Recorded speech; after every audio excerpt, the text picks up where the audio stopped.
think that is an issue that we are all worried about because of the specific circumstances of South Africa, and it's most regrettable and most unfortunate.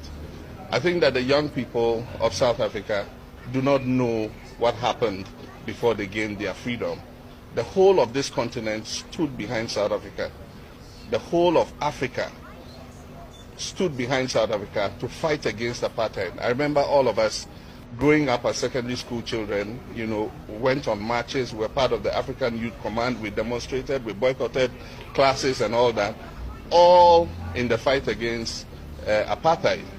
Indeed, for several of the countries where their citizens have been brutalized in South Africa, these are countries that were called frontline states that harbored the freedom fighters, of South Africa and gave them safe haven, gave them passports, to be able to avoid the clutches of the apartheid regime.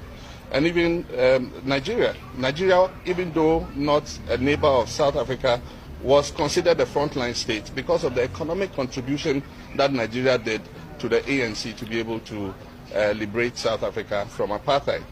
And so it is regrettable that the same people who fought against apartheid, are being attacked in this way. The pictures we've seen are very horrible. As ECOWAS, we've issued a statement condemning what is happening.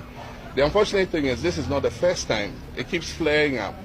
And so while we're condemning this incident, we must work with the South African government to ensure that this doesn't happen again. To take up arms against South Africa is the right and obligation of the people of South Africa to correct their own grievances their own way. We can only assist by giving them political and diplomatic support. So you're saying then that you don't see yourself in Zimbabwe as being a frontline state, as for example Mr. Michel in Mozambique was to Rhodesia? Of course we are not a frontline state. The struggle in South Africa is a national struggle for South Africans, and not one we should regard as Zimbabweans as our own concern. You will not support an armed struggle in Zimbabwe? No, we will not. In the video, you can clearly hear Robert Mugabe distancing himself from the struggle for liberation of South Africa by the ANC. Why was he distancing himself? Because Britain knew very well what Mugabe was capable of, because he had invested so much in the struggle for Zimbabwe and South Africa. Because remember, he was a member of the ANC before forming ZANU-PF, and the grievances of the ANC and the ZANU-PF were common in the sense that they were all fighting to get their land back from the white settlers. He fought side by side with the South Africans to liberate Zimbabwe and South Africa.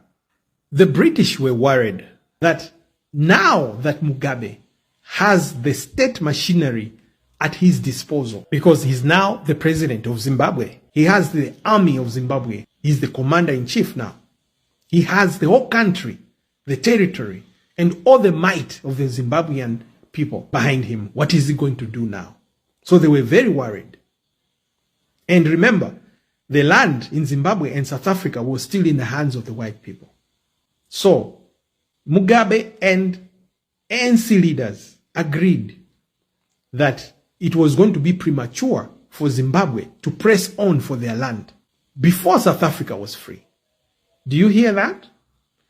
The leadership in Zimbabwe and the leadership of the ANC agreed that it was going to be premature for Zimbabwe to press for their land back to the people after their independence in 1980, before the freedom comes to South Africa and Mandela is released from prison.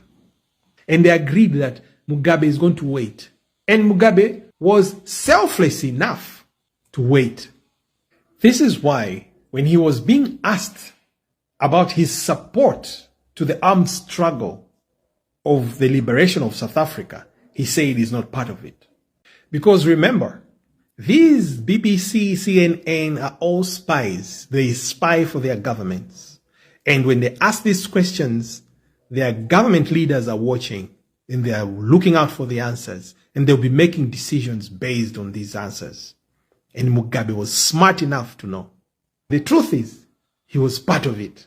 He continued sending help in form of military, in form of financial, to the ANC and the Mkondo Sizwe, the armed wing. The important thing for Mugabe here was that Mandela had to be freed from prison and South Africa had to be liberated before he resumes his fight for his people's land. Let me point out here that every human being has his weaknesses. And Mugabe made so many mistakes. But this video is about Mugabe's Pan-Africanism. Now, I want you to listen to what Malema said here at the Mugabe Memorial. To get your freedom. Because had Mugabe take the land immediately, it would have caused a serious problem to a point where South Africa will not be liberated. They were a frontline state. They gave us a passage. They accommodated us. We stayed in their homes. They gave us food. They gave us shelter. They never called us names. Here, Malema is clearly saying Zimbabwe, after independence, did not start to claim their land because they knew if they do, they are going to jeopardize the freedom of South Africa, the liberation of South Africa. So they had to wait until South Africa is liberated. And this is the very reason why Mugabe launched the taking back of the land in 1997, after South Africa was free. It was time. So this is the story about this video where you hear this clip, and people are saying all kinds of things to say, no, Mugabe disowned the struggle and stuff like that. It's absolutely not true. Mugabe said the things he said for the sake of you South Africans to be free today. I know there's the atmosphere of the hate between Zimbabweans and South Africans because of the situation of the Zimbabweans flocking to South Africa. But that cannot take away from the truth. And the truth is, Mugabe was not acting in self-interest.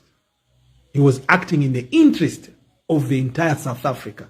Because during that interview, if Mugabe showed that he was standing by the ANC's armed struggle for liberation of South Africa, it was going to change the course of history for South Africa.